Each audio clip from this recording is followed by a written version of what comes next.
Bab 799, Tiga Syarat. Hendy memimpin beberapa orang di depan, membawa Mesuda dan yang lainnya masuk. Agam dan Citra mengikuti di belakang. Citra merasakan hawa dingin yang datang dari semua sisi dan mau tak mau mendekat ke sisi Agam. Agam dengan lembut meraih tangan Citra yang terasa halus di tangannya, seolah memegang permata yang indah dan tidak bisa dia lepaskan karena keindahannya. Ketika Agam memegang tangannya, wajah cantik Citra tidak bisa menahan diri untuk tidak tersipu, tetapi dia tidak melepaskan diri. Setelah sekian lama berpisah dengan Agam, dia telah menekan perasaannya di bagian terdalam hatinya, dan bukannya memudar, perasaan itu menjadi makin dalam seiring berjalannya waktu. Kemudian, suara Agam yang sedikit menggoda terdengar. "Dengan aku di sini, tidak ada yang bisa menyakitimu." Menatap senyum lembut dan ringan di wajah Agam, hidung Citra tergelitik saat dia dengan pelan menganggukkan kepalanya. Meski dia telah melalui banyak rasa sakit dan ketidakberdayaan, mendengar kata-kata ini sekarang membuat semuanya layak diterima. Di langit turun hujan, seakan memasuki malam, suasana sekitar menjadi suram dan gelap. Lampu-lampu menyala di sepanjang jalan, sementara hanya kelompok orang yang menghasilkan suara begitu mereka menginjakkan kaki. Akhirnya, mereka tiba di ruang Dewan Keluarga Rubianto. Ada lebih dari 40 orang yang duduk di aula. Hampir semua tokoh inti keluarga Rubianto dan keluarga Gabino hadir. Mesuda melirik keluarga Rubianto dan keluarga Gabino. Di permukaan, mereka harmonis, tetapi diam-diam mereka bertarung secara terbuka dan diam-diam saling bertengkar. Sekarang mereka benar-benar bisa memusatkan kekuatan inti mereka. Sepertinya anak itu benar. Pasti ada sosok di belakang mereka yang mendesak mereka bersatu. Memikirkan hal ini, Mesuda memimpin untuk melangkah melewati ambang pintu dan memasuki aula dewan. Begitu mereka masuk, tekanan yang menakutkan datang dari segala arah. Wajah Mesuda sedikit berubah, sementara Jervis, Wisnu, dan Sadam tampak buruk dan hampir tidak bisa bernapas. Apakah adalah ini ancaman? Di bawah penyamaran Agam, Citra tidak berada di bawah tekanan apapun, tetapi dia segera melirik dan melihat ke atas untuk melihat Yuda menatapnya. Dia tidak bisa menahan diri untuk tidak sedikit mengerutkan kening. Apakah dia mengenalnya? Keluarga Rubianto dan keluarga Gabino telah bergabung untuk mengadakan perjamuan gerbang angsa. Perjamuan ini pada awalnya tidak ada hubungannya dengan Yuda. Jika bukan karena identitasnya sebagai tuan muda, dia tidak akan datang kemari.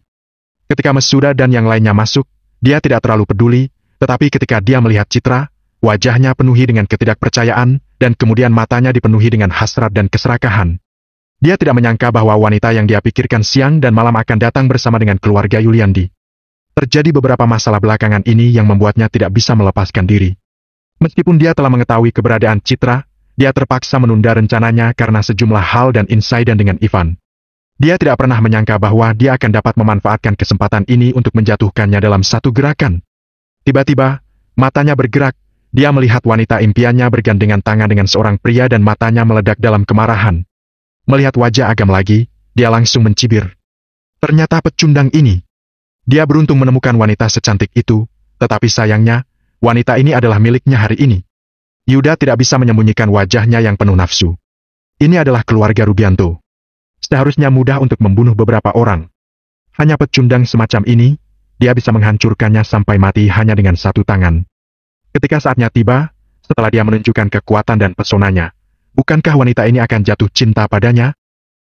Tuan Mesuda, Anda telah datang seperti yang dijanjikan, sangat jujur dan menepati janji, memang keturunan keluarga Yuliandi. Xavier tersenyum tipis, melambaikan tangannya dan berkata, "Duduklah." Beberapa pelayan keluarga Rubianto membawa beberapa bangku, jenis bangku kayu yang sangat kuno yang permukaannya berjamur, dan mengeluarkan bau amis yang menyengat. Melihat orang-orang ini yang duduk di kursi kayu merah 8 dewa yang berharga, mereka bertemu dengan mata sadis mereka. Ini adalah penghinaan terselubung bagi keluarga Yuliandi dan pesta mereka. Benar-benar buruk bagi keluarga Rubianto yang bergelar bahkan tidak bisa mempersiapkan kursi yang layak. Mesuda mencibir, dan dengan lambaian tangannya, bangku dan kursi kayu ini meledak begitu saja, diikuti oleh energi spiritual yang dia lepaskan membentuk kursi transparan yang dia duduki, berkata sambil tertawa. Kalau kedua keluarga kalian mengalami kesulitan keuangan, kamu bisa memohon pada keluarga Yuliandi, kami masih sangat dermawan. Para tetua di kedua belah pihak sedikit mengubah ekspresi mereka. Xavier tersenyum samar dan berkata, "Itu tidak perlu. Tujuan utama mengundang 3 keluarga untuk berbicara hari ini adalah untuk perdamaian. Tuan Harun dan aku telah mencapai kesepakatan awal. Kami tidak akan saling menantang selama 10 tahun.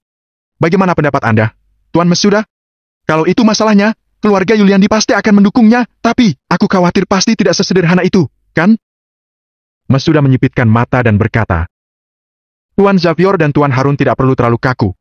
Katakan saja, aku bahkan membawa cucuku kemari untuk menunjukkan ketulusanku. Bagaimana dengan ketulusan kalian?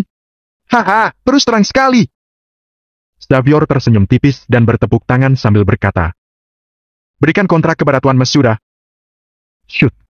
Sebuah gulungan hitam terbang dan diambil oleh Masuda. Masuda melemparkan gulungan itu ke udara dengan tangannya, dan gulungan itu perlahan-lahan terbuka. Xavier berkata, sesuatu terjadi di kota Yogantara baru-baru ini. Aku pikir Tuan Jervis telah mendengarnya. Kalau 3 keluarga kita terus bertarung, kita hanya akan kalah telak. Oleh karena itu, aku mengusulkan agar ketiga klan berdamai. Tentu saja, kita tidak bisa membuat janji kosong. Kami telah membuat 3 aturan. Pertama, setiap klan menghapus formasi perlindungan klan. Kedua, setiap klan yang di atas alam langit tidak diizinkan bergabung. Ketiga, ketiga klan mewujudkan pernikahan dan komunikasi timbal balik yang lengkap untuk memastikan bahwa mereka tidak akan lagi saling bertarung. Jervis berkata dengan suara yang berat.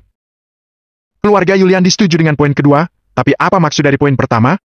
Formasi perlindungan klan besar dimaksudkan untuk melindungi klan. Kalau formasi dihapuskan, bagaimana kita bisa melindungi klan? Tuan Jervis, perkataanmu salah. Xavier tersenyum. Kalau sebelumnya, kami tidak akan membuat permintaan seperti itu, tapi berdasarkan pengalaman terakhir, itu memberi kami kesan yang sangat dalam. Anda dan keluarga Winata yang terletak di utara dan selatan, dapat mewujudkan hubungan formasi mantra dan melipat gandakan kekuatan. Entah itu keluarga Rubianto atau keluarga Gabino, mereka akan terkena imbasnya. Ini juga untuk pertimbangan kedua keluarga, jadi ini sudah dipastikan. Pada akhirnya, formasi kedua keluarga kalian bukan tandingan dari formasi 6 arah tombak ilahi milik keluarga Yuliandi. Itu sebabnya kamu mengusulkan penghapusan formasi perlindungan klan, kan? Sadam mencibir. Konyol, formasi 6 arah tombak ilahi keluarga Yuliandi memang bagus, tapi formasi perlindungan klan keluarga Rubianto kami juga tidak kalah. Guru utama Henry mencibir dan menggoda. Kalau tidak yakin, kamu bisa mencobanya. Kamu!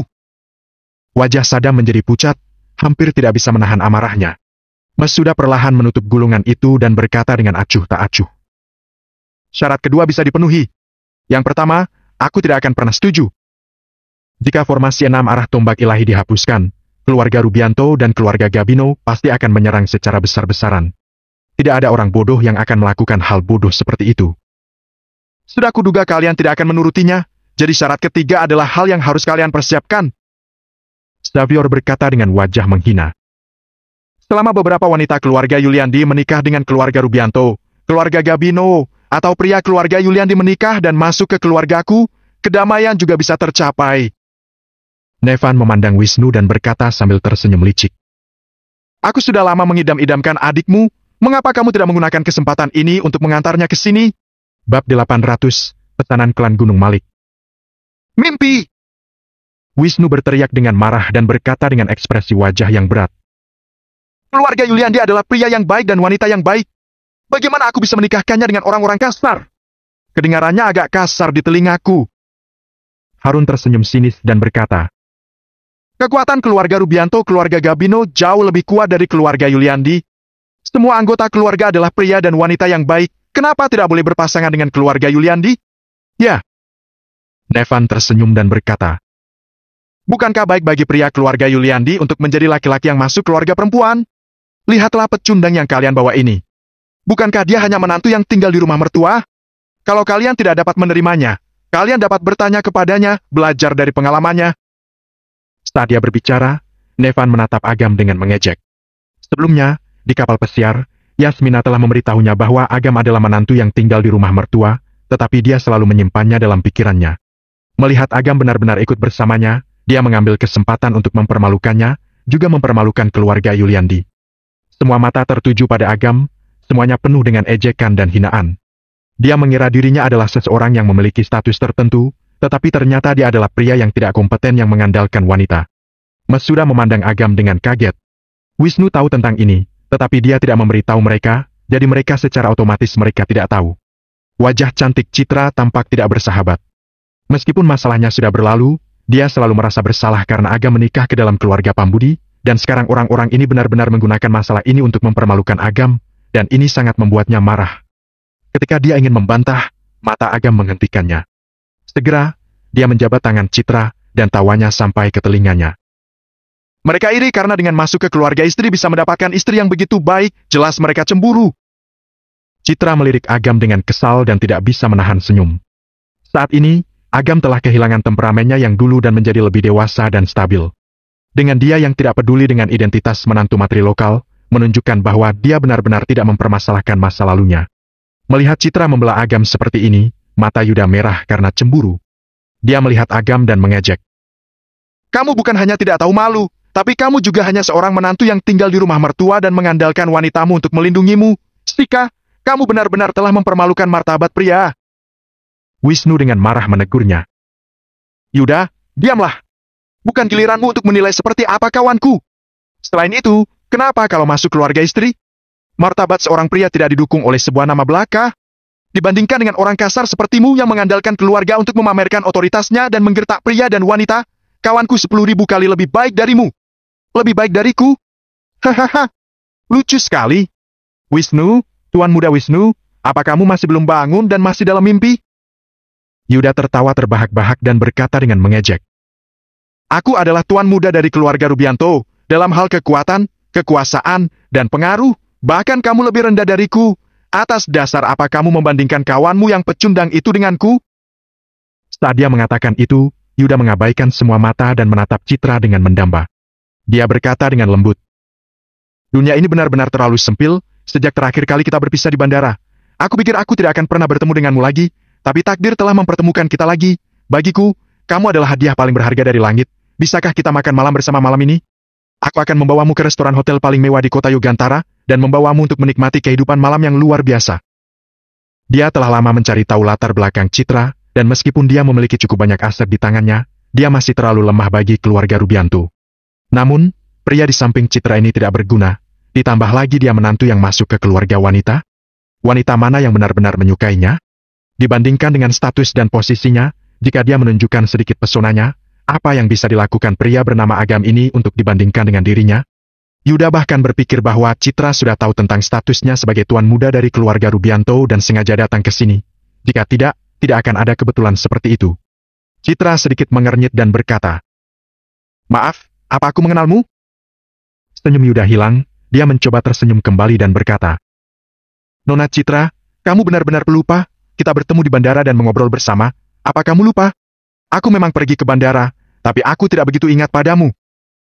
Citra berusaha keras untuk mengingatnya, tetapi tidak banyak yang bisa diingat. Ini seperti ketika seseorang menanyakan arah di pinggir jalan, setelah beberapa saat, dia hanya bisa mengingat bahwa itu pernah terjadi, tetapi siapa yang akan mengingat seperti apa wujud orang yang bertanya? Tapi, seorang wanita bernama Rima dari keluarga Rubianto datang menemuiku. Sepupu yang dia bicarakan adalah kamu, kan?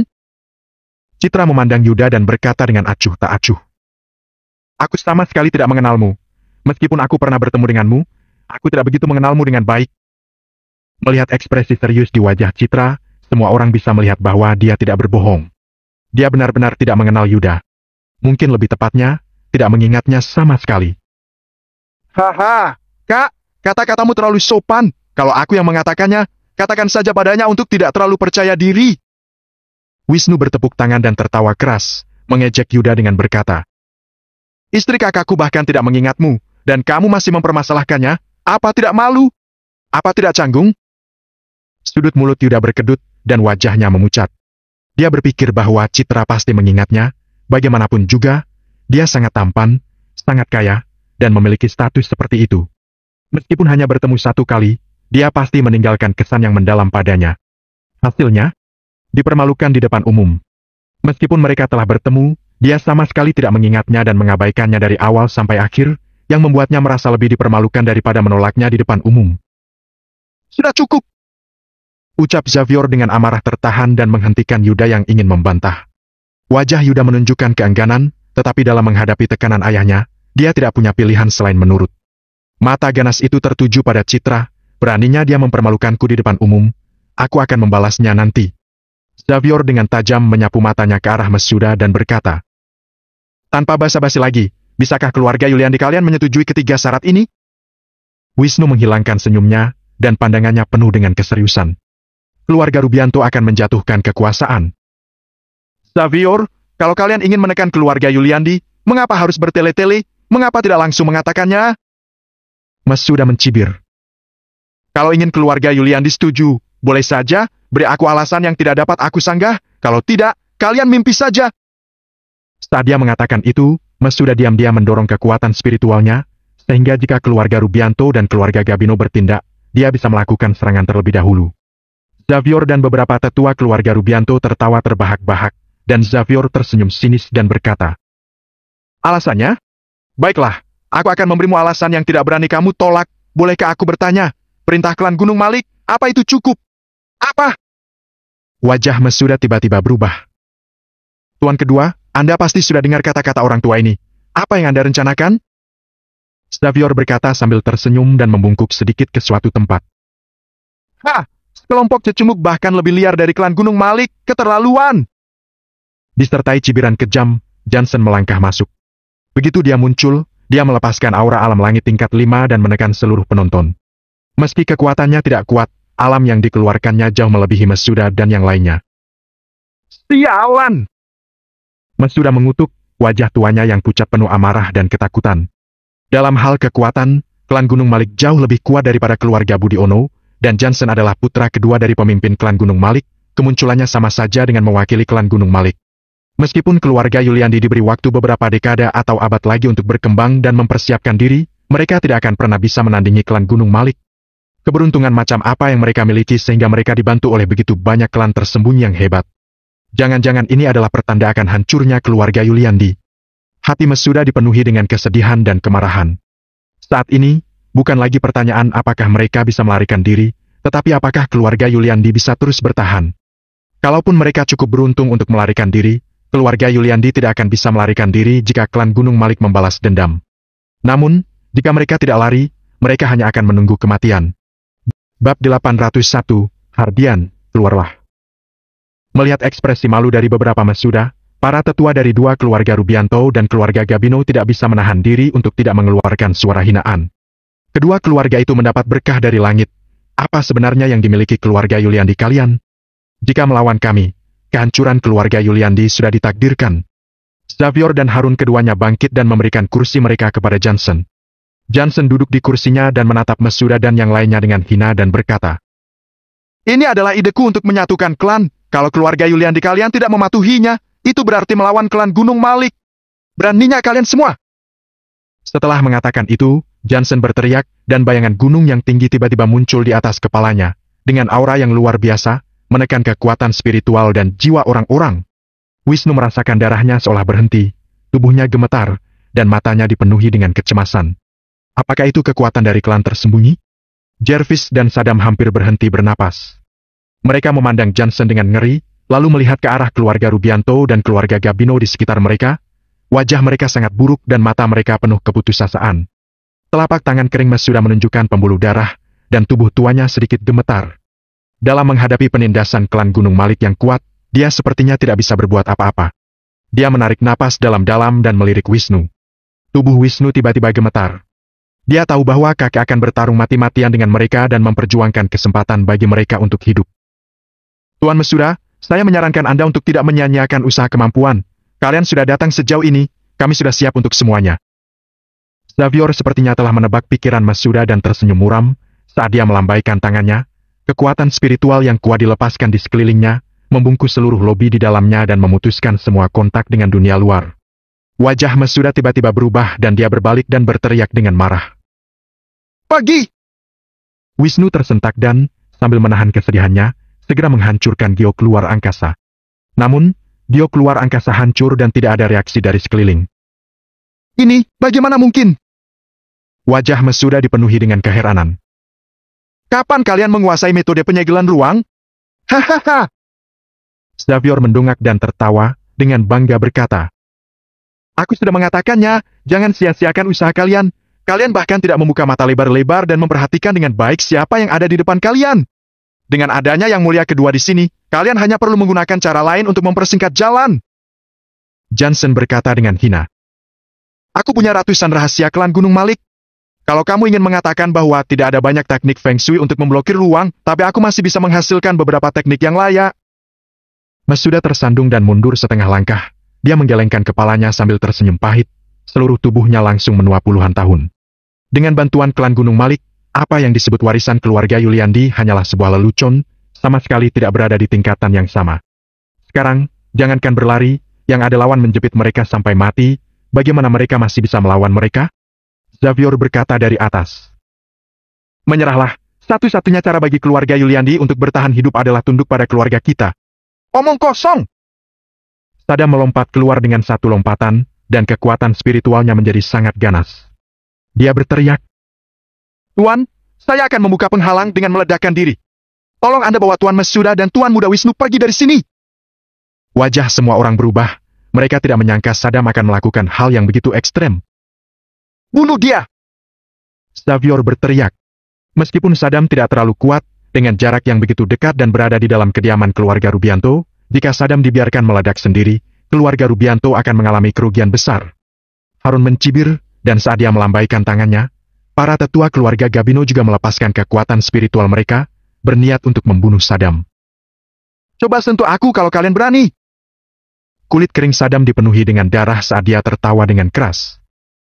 Kalau kamu menyentuhku sedikit saja, aku akan segera meledakkan diriku sendiri, dengan kekuatan meledakkan diri alam langit tingkat 2.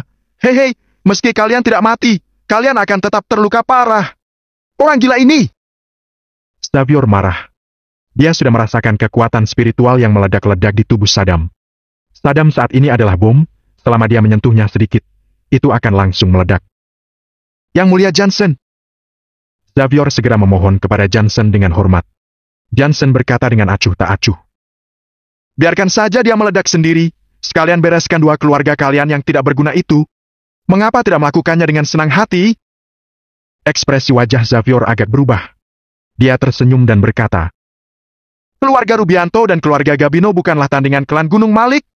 Kehilangan satu alam langit adalah kerugian besar bagi kami semua. Jadi Anda mengerti? Johnson melambaikan tangannya dengan tidak sabar dan membentuk mantra segel dengan satu tangan. Cahaya keemasan meletus dari telapak tangannya, menelan Saddam dalam sekejap. Kekuatan spiritual yang sangat keras meledak-ledak di dalam tubuh Saddam seketika menjadi hening. Saddam tertegun ketika dia mencoba untuk menggerakkan kekuatan spiritualnya. Dia merasa terkejut begitu mengetahui bahwa kekuatan itu dibatasi dan sempat kehilangan kendali untuk sesaat. Tuan Saddam, Anda benar-benar telah membuka mata saya. Untuk dapat mengendalikan kekuatan spiritual orang lain dengan tersembunyi, kekuatan klan Gunung Malik layak menjadi keluarga tersembunyi yang paling kuat di alam G. Xavier tertawa terbahak-bahak dan menoleh ke Saddam dan berkata dengan nada menggoda. Kamu bahkan tidak bisa mati sekarang. Dengan apa lagi kamu bisa mengancamku? Kamu! Saddam bergidik dan menunjuk ke arah Xavier, mendengus pelan saat dia meludahkan darah yang memar karena marah, terhuyung-huyung dan hampir terjatuh, dipegang oleh Wisnu. Tuan Wisnu, aku tidak kompeten.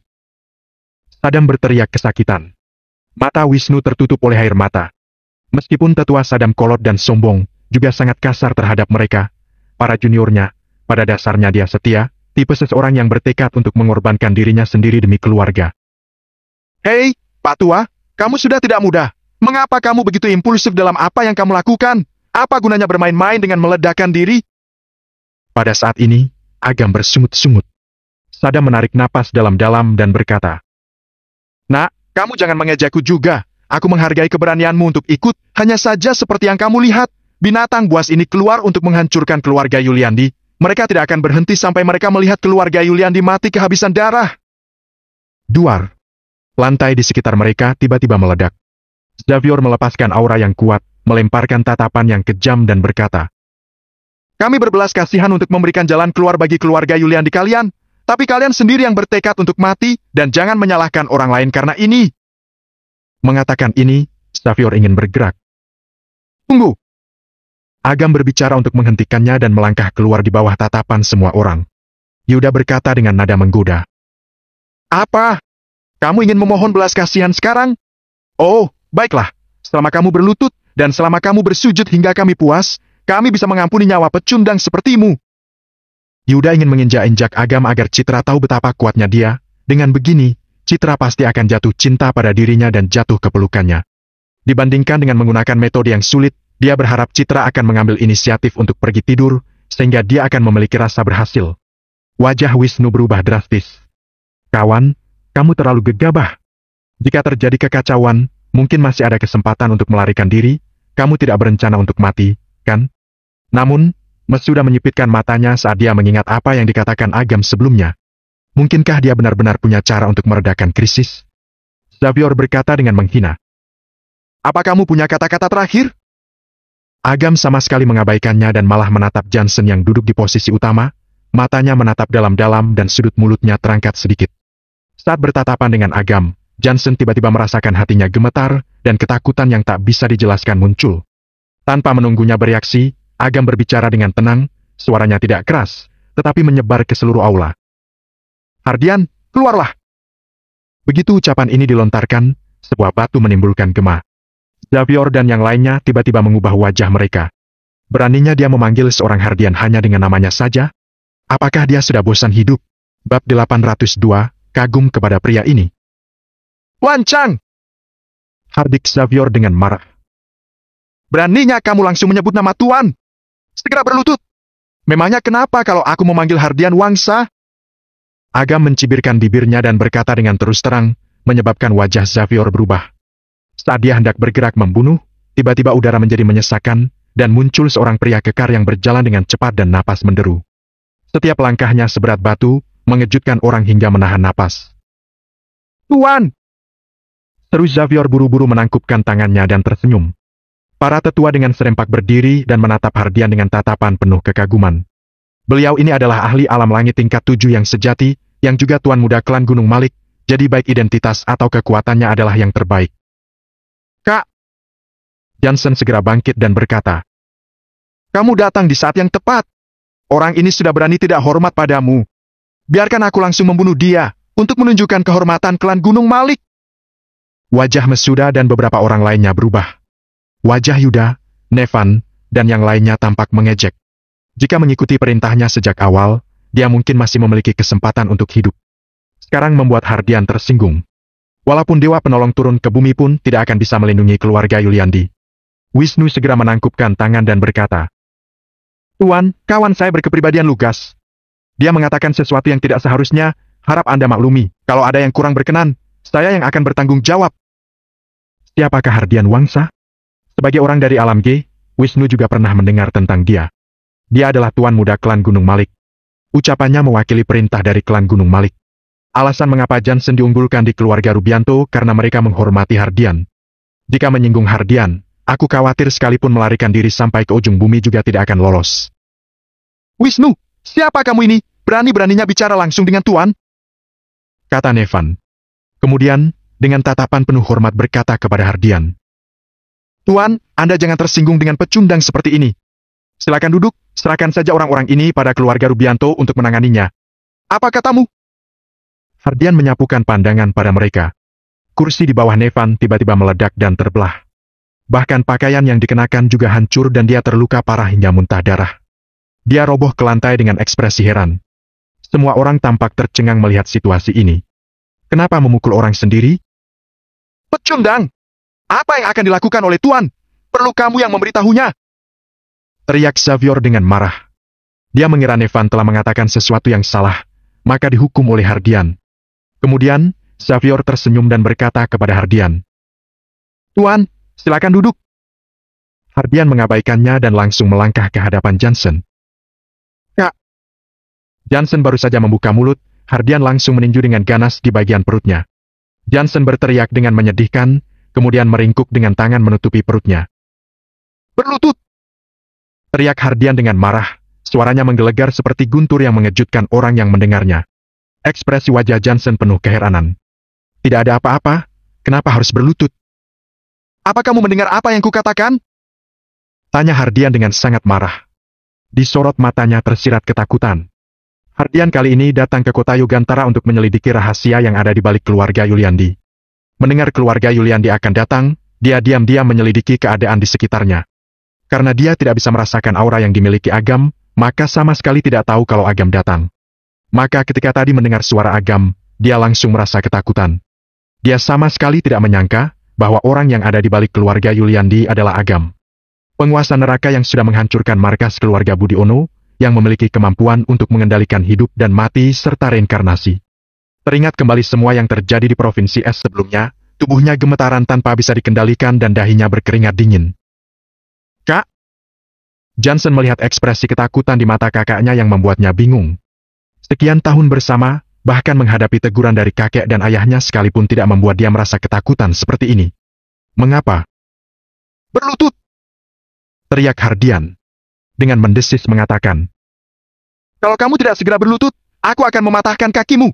Baik, aku berlutut, aku berlutut. Johnson paling memahami sifat kakaknya. Karena dia tampak seperti ini, pasti ada sesuatu yang membuatnya ketakutan. Hatinya juga mulai bergetar dan dia langsung berlutut. Tanpa menunggu yang lainnya bereaksi, Hardian menghadapi Mesuda dan yang lainnya dan membungkukkan badannya dalam-dalam sambil mengatakan, maaf, aku tidak mengajari adikku yang tidak berguna ini, sehingga merepotkan keluarga Yuliandi. Melihat situasi ini, keluarga Rubianto dan keluarga Gabino semuanya tercengang. Ekspresi wajah Xavier juga tampak tertegun. Apa yang sedang terjadi? Tuan muda klan Gunung Malik, calon pemimpin klan Gunung Malik yang memiliki kemampuan alam langit tingkat 7, Hardian Wangsa, ternyata membungkukkan badan meminta maaf kepada keluarga Yuliandi. Yuda menggosok matanya karena mengira matanya sudah rabun. Beberapa tetua bahkan sampai menampar pipi mereka sendiri. Kondisi ini lebih aneh daripada mimpi. Mesuda, Jervis, Sadam, Wisnu, mereka berempat lebih tercengang. Mesuda sama sekali tidak mengira. Tidak ada yang lebih paham dari dia tentang kemampuan apa yang dimiliki oleh keluarga Yuliandi. Satu-satunya yang bisa dipamerkan adalah formasi 6 arah tombak ilahi. Formasi ini sangat kuat, tetapi di hadapan klan Gunung Malik yang sangat besar ini, boleh dikatakan tidak ada artinya. Namun, mengapa Hardian tampak seperti ini? Seperti sangat takut pada keluarga Yuliandi. Ayah, ada apa ini? Apa keluarga Yuliandi punya hubungan persahabatan dengan klan Gunung Malik? Tanya Wisnu dengan suara lirih sembari menundukkan kepalanya sedikit. Jangan bodoh. Walaupun leluhurmu punya persahabatan dengan klan Gunung Malik sejak lama, dengan identitas tuan muda klan Gunung Malik, mengapa harus begitu sopan pada kita? Jervis memelototi Wisnu. Namun, keraguan di dalam hatinya tidak lebih sedikit dibanding yang lain. Meskipun dikabarkan bahwa Hardian adalah orang yang jujur, berkepribadian baik, tidak pernah menindas pria atau wanita, juga tidak pernah menyalahgunakan kekuasaan, tidaklah perlu menghormati keluarga Yuliandi seperti sekarang. Mendengar nada suara Hardian, bahkan agak hormat dan takut, Xavier bereaksi dan buru-buru berkata, Tuan, apa Anda tidak melakukan kesalahan? Kedudukan keluarga Yuliandi di kota Yogantara lebih rendah dibandingkan dengan keluarga Rubianto. Walaupun mereka adalah keturunan keluarga Yuliandi, sudah beberapa ratus tahun yang lalu terpuruk. Mengapa Anda meminta maaf kepada mereka? Diam! Hardian melotot dengan marah. Kemudian, mengeluarkan aura yang menakutkan dengan membawa gelombang panas yang datang bergulung-gulung dan menelan Xavier dalam sekejap. Organ dalam tubuh Xavier terasa panas seperti terbakar api dan energi spiritualnya melemah dengan cepat dan hancur. Xavier terkejut hingga tidak memedulikan lagi statusnya dan langsung berlutut di tempat itu, kemudian berkata dengan suara gemetar. Tuan, ampuni nyawaku. Kalian benar-benar terlalu nekat. Waktu itu memakai nama klan Gunung Malik untuk mempromosikan keluarga Rubianto. Karena tidak terjadi masalah besar, jadi aku membiarkannya. Ternyata, kalian sangat sombong, sehingga berani melakukan hal yang keterlaluan seperti ini. Apa kalian benar-benar berpikir bahwa klan tersembunyi adalah mainan, hanya sebagai hiasan saja? Semuanya berlutut. Teriak Hardian dengan marah. Kedua matanya menyemburkan api panas, seperti dewa api yang turun ke dunia. Gema yang memekakan telinga, bahkan menciutkan nyali. Hendy, Hadwian, dan Harun serta anggota keluarga Gabino semuanya berlutut. Mereka semua menundukkan kepala dan gemetar, tidak berani bernapas dengan keras. Siapakah Hardian Wangsa? Mengenai identitas yang dimilikinya, mereka tidak berani menyinggungnya. Mengenai kekuatan, mereka tidak mampu menyinggungnya.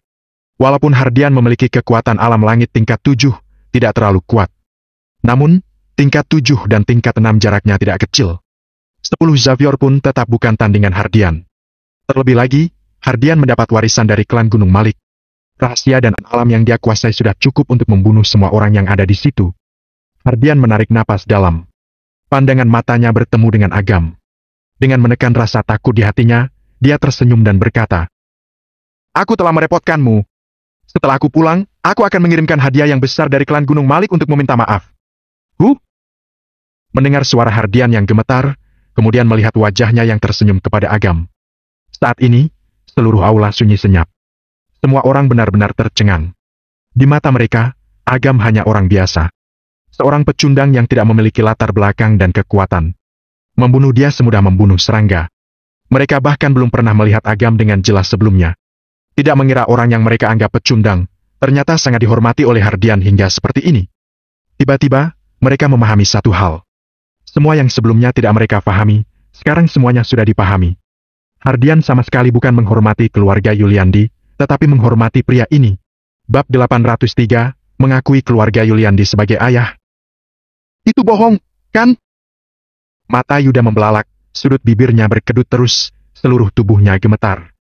Sebelumnya dia masih berkhayal akan mempermalukan Agam untuk membuktikan kehebatan dirinya agar Citra bisa jatuh cinta padanya dan dengan suka rela masuk ke dalam pelukannya. Namun, sekarang dia sedang berlutut dan Agam berdiri. Bahkan orang yang dia sanjung dan dia hormati, sangat menghormati Agam. Sepertinya sudah benar-benar tidak bisa dibandingkan. Bukan dia yang tidak bisa dibandingkan, tetapi dia bahkan tidak memiliki kualifikasi untuk dibandingkan. Agam menyapukan pandangan ke Johnson, kemudian menatap Hardian dan berkata dengan datar. Memahami orang lain untuk mengenal diri sendiri. Perhatikan baik-baik orang-orang di sekelilingmu, jangan sampai membuat kesalahan besar. Baik. Hardian menelan ludah. Dia menatap mata Agam dan teringat Narendra, Sayen, serta nasib keluarga Budiono. Jiwanya bergetar, punggungnya berkeringat dingin. Dia merasa sangat beruntung. Untungnya dia berada di sekitar sini, untungnya dia datang pada saat yang tepat. Jika tidak, dengan temperamen adiknya, begitu dia melakukan sesuatu, dia pasti membuat dosa. Pada saat itu, adiknya ini pasti akan mati dan dia sebagai kakak juga akan sulit melepaskan diri dari tanggung jawab ini. Bahkan seluruh klan Gunung Malik akan berada dalam bahaya besar. Mesuda dan beberapa orang lainnya, semuanya tercengang. Dengan pengalaman hidup Mesuda selama ratusan tahun, saat ini di dalam kepalanya berdengung. Jika dia tidak salah lihat, tidak salah dengar, pemuda ini sedang menceramai Hardian. Yang terpenting adalah Hardian ketakutan. Ini sungguh di luar nalar. Jangan seserius ini, seperti aku sedang merampas uangmu saja. Tiba-tiba Agam tertawa terbahak-bahak dan menepuk lengan Hardian, kemudian berkata, Kalau ada waktu pergilah ke kediaman keluarga Yuliandi untuk minum bersamaku. Kudengar Tuan Mas sudah menyimpan arak yang sudah berusia beberapa dekade. Datang dan kita cicipi bersama. Baik, baik. Hardian benar-benar bernapas lega. Dia tahu bahwa akhirnya selamat dari bencana ini dan dia tidak bisa menahan untuk tersenyum. Ayo pergi. Agam melambaikan tangan dan berbalik untuk pergi. Ketika sampai di ambang pintu, dia memandang Masuda dan yang lainnya, kemudian berkata, Tuan Masuda, kenapa kalian hanya diam saja? Mereka tidak akan menjamu kamu. Ayo pergi. Masuda dan yang lainnya akhirnya bereaksi kembali. Taktik yang direncanakan keluarga Rubianto dan keluarga Gabino, bisa pergi begitu saja? Kenapa? Masih ingin diantar oleh mereka? Kata Agam dengan marah. Oh ya, kawan-kawan, biarkan aku mengantarmu. Kata Hardian dengan buru-buru menghampiri begitu menyadarinya. Xavier dan Harun saling memandang dan melihat ketakutan di mata masing-masing.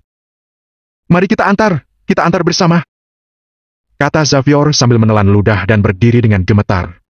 Hardian yang memiliki identitas seperti itu saja mengantarkan. Apakah beberapa orang yang lainnya berani untuk tidak mengikutinya dan berlagak sebagai tuan besar di sini? Kemudian, adegan yang aneh muncul. Tidak peduli keluarga Rubianto atau keluarga Gabino, para tetua yang sebelumnya memamerkan kekuatannya dan bersikeras bertarung sampai mati, sekarang saling membantu untuk berdiri. Matsuda dan yang lainnya berjalan di depan dan mereka mengikuti di belakang Hardian seperti sekelompok kurcaci. Keluarga Rubianto yang menjaga di luar semuanya tercengang. Mereka semua tahu bahwa keluarga Yuliandi kali ini bisa datang dan tak akan bisa pulang. Ternyata, sekarang mereka bukan hanya keluar, tetapi kepala keluarga dan para tetua yang biasanya angkuh, semuanya tersenyum. Ini sungguh di luar dugaan. Tuan Matsuda, masalah hari ini jangan Anda masukkan di hati. Anda tidak perlu menyetujui syarat apapun. Keluarga Rubianto bersumpah, dalam 100 tahun tidak akan mengganggu keluarga Yuliandi. Begitu juga dengan keluarga Gabino. Selama aku masih hidup, keluarga Gabino akan berteman baik dengan keluarga Yuliandi. Kalau ingkar janji, maka akan tersambar petir 5 kali. Begitu sampai di pintu kediaman keluarga Rubianto, Xavier dan Harun buru-buru mendekat untuk menunjukkan kesungguhan hatinya. Anggota keluarga Rubianto yang ikut datang semuanya tercengang. Kenapa? Setelah mengobrol, mengakui keluarga Yuliandi sebagai ayah. Kalian terlalu sungkan. Keluarga Rubianto dan keluarga Gabino adalah klan besar. Kalian ingin memberikan semua aset kepada keluarga Yuliandi, ini membuat kami merasa sungkan. Sindir Agam. Tidak. Sudah seharusnya. Xavier menambahkan sambil tertawa. Kemudian, tiba-tiba dia merasa ada yang salah dan dengan heran berkata, Kami kapan mau? Baru saja? Kamu bahkan bilang sudah seharusnya. Kenapa? Tuan Xavier tidak akan tidak mengakuinya, kan? Kata Agam sambil tersenyum. Xavier tidak tahu harus berkata apa. Dia merasakan tatapan Hardian yang dingin. Itu membuatnya takut hingga tubuhnya menggigil. Bahkan tetua keluarga Rubianto juga tidak berani berkata-kata. Sekarang Hardian sedang sangat marah. Siapa yang berani memancing permasalahan maka akan mati. Ya, aku yang berkata seperti itu. Ini adalah hadiah kecil dari keluarga Rubianto. Kuharap keluarga Yuliandi mau menerimanya. Xavier tersenyum terpaksa, senyum yang lebih buruk daripada menangis. Walaupun keluarga Rubianto tidak terlalu bergantung pada dunia sekuler, mereka juga manusia yang masih mempunyai kebutuhan. Selain itu, begitu mereka kekurangan dukungan dari kekuatan duniawi, mereka keluarga Rubianto hanya sebuah cangkang kosong. Ketika generasi mereka ini menjadi tua dan meninggal maka keluarga Rubianto akan hancur. Namun, sekarang jika tidak setuju, keluarga Rubianto akan hancur hari ini. Bagaimana keluarga Gabino? Agam tertawa sambil memandang Harun. Bibir Harun berkedut dan berkata, Itu, kami. Dengan reputasi keluarga Gabino, tentu saja tidak perlu dikatakan. Tuan Jervis, kalian atur orang untuk mengambil alih aset kedua keluarga. Kita tidak boleh mengabaikan kebaikan hati seseorang. Benar, kan? Kata Agam sambil tersenyum kepada Jervis tanpa menunggu Harun mengayakan sesuatu. Baik, aku akan segera mengaturnya. Kata Jervis sambil menahan luapan kegembiraan dan segera menghubungi anak buah dan pengacaranya. Hanya dengan menerima aset keluarga Rubianto dan keluarga Gabino, maka keluarga Yuliandi akan melampaui kedua keluarga. Dengan begini, maka ancaman mereka terhadap keluarga Yuliandi juga akan menjadi lebih kecil. Baiklah, hari ini sangat gembira. Kenapa kalian masih tidak pulang? Apa kalian merasa sangat bersalah hingga ingin memberikan rumah dari leluhur kalian? Agam melihat sekilas orang-orang ini, hingga membuat mereka mundur beberapa langkah dengan panik. Jika sampai memberikan rumah dari leluhur, mereka tidak akan memiliki wajah untuk bertemu dengan leluhur mereka. Agam tertawa sambil memandang Hardian dan berkata, Jangan lupa untuk datang ke kediaman keluarga Yuliandi untuk minum arak. Sambil berkata, Agam masuk ke dalam mobil. Ketika hendak menutup pintu, dia menatap ke dalam kediaman keluarga Rubianto, lalu tersenyum sambil menutup pintu dan mobilnya melesat pergi. Harun menarik napas dalam, lalu mendorong badan Xavier dengan kasar. Dia mendesis mengatakan, Ini semua karena keluarga Rubianto. Kamu mencelakai keluarga Gabino. Pergi! Mana aku tahu? Xavier ingin membantah, tetapi melihat Hardian datang menghampiri, membuatnya terkejut tidak berani mengatakan apa-apa. Hal yang sudah kamu janjikan padanya harus diurus dengan baik. Kalau tidak, aku orang pertama yang akan menyelesaikannya. Kata Hardian dengan tersenyum dingin. Baik, baik. Xavier dan Harun buru-buru menjawab. Kedua orang itu seolah menangis tanpa mengeluarkan air mata. Awalnya ingin memanfaatkan keadaan ini untuk menghancurkan keluarga Yuliandi dan membagi rata keuntungan. Ternyata, mengalami kerugian berlipat ganda. Hardian juga tidak mengatakan apa-apa lagi, dia berbalik dan pergi. Melihat tempat di mana Hardian menghilang, Xavier juga tidak tahan lagi, dia menendang Nevan yang awalnya memang sudah terluka dan muntah darah. Dengan marah Xavier mengatakan, Semua ini karena kamu. Awalnya aku kira mengundang seorang dewa, ternyata yang datang adalah malaikat maut. Nevan meringkuk dengan tubuh gemetaran dan tidak berani berbicara. Dia harus memikul setidaknya setengah dari tanggung jawab dari masalah ini. Sudah untung dia tidak langsung dibunuh.